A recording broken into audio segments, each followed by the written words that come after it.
x plus 3 और x minus 3 का mean proportional 4 है, x का मान ज्ञात कीजिए। भाई अगर दो संख्या a और b है तो उनका मीन प्रोपोर्शनल क्या होता है, रूट ए बी, ये होता है ना।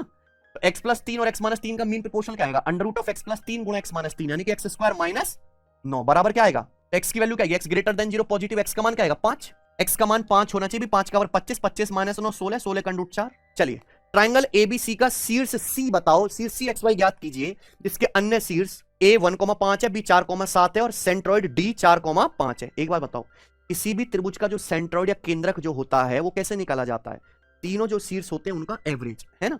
अब यहाँ पे त्रिभुज एबीसी है, दो शीर्ष आपको पता है A और B, आपको क्या निकालना है शीर्ष C। इस त्रिभुज का जो सेंट्रॉइड है या हिंदी में केंद्रक है वो ये है। अब इस केंद्रक का x निर्देशांक क्या है 4, है ना। अगर यानी कि एवरेज 4 होगा, तीन संख्याओं का एवरेज 4 होगा तो तीन संख्याओं को जोड़ के क्या आना चाहिए, 4 3 12, 12 आना चाहिए x कोऑर्डिनेट को जोड़ के, तो 4 और एक 5 यानी कि ये कितना रहा होगा फिर 7, तो ये 7 आना चाहिए, यानी कि ये उत्तर नहीं है, ये उत्तर नहीं है, दो ऑप्शन तो हट ही गए। सेंट्रॉइड का y कोऑर्डिनेट 5 है ना, y कोऑर्डिनेट 5 यानी कि y कोऑर्डिनेट्स का त्रिभुज के जो एबीसी वर्टेक्स है उनका एवरेज 5 होगा, y कोऑर्डिनेट का एवरेज 5 है तो योग कितना आएगा जोड़ के 5 3 15, तो जोड़ के 15 आना चाहिए, 7 5 12 और 3 15, तो y की वैल्यू कितनी होगी 3, 7,3 यानी कि C के निर्देशांक 7,3। Two cubes each of volume 216 centimetre cube are joined end to end, find the length of diagonal of resulting cuboid. 216 centimetre cube आयतन वाले दो घनों के सिरों को जोड़ा जाता है, परिणामी घनाभ के विकर्ण की लंबाई ज्ञात कीजिए। अगर किसी घन का आयतन 216 सेंटीमीटर क्यूब है, 216 क्या होता है 6 का क्यूब, तो घन की भुजा क्या आएगी 6 सेंटीमीटर। अब हमने दो घन को जोड़ के घनाभ बना दिया, मान लो जैसे ये, मान लो मेरी किताबें घन है, ये 6 है, ये अगर मैं दो घन को जोड़ूंगा तो लंबाई तो 6 और 6 का डबल 12 रहेगी, लेकिन चौड़ाई क्या रहेगी सेम रहेगी 6, हाइट भी क्या रहेगी सेम 6, समझे ना।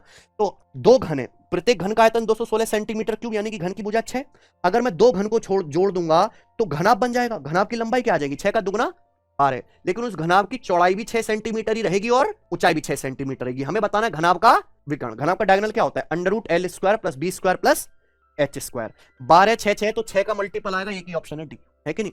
अगर किसी घनाभ की डायमेंशन 12 6 6 है तो उसका डायगोनल क्या होगा प्यारे बच्चों, 6 का मल्टीपल एक ही ऑप्शन है, होगा ही नहीं और कोई।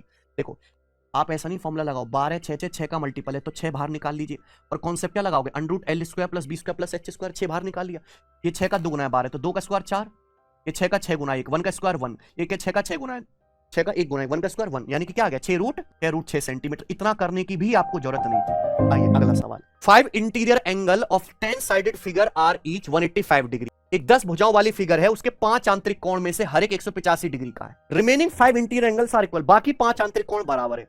Then each of the 5 angles is equal to, तो बाकी 5 कोणों में से प्रत्येक कोण का माप डिग्री में ज्ञात कीजिए। अब बताओ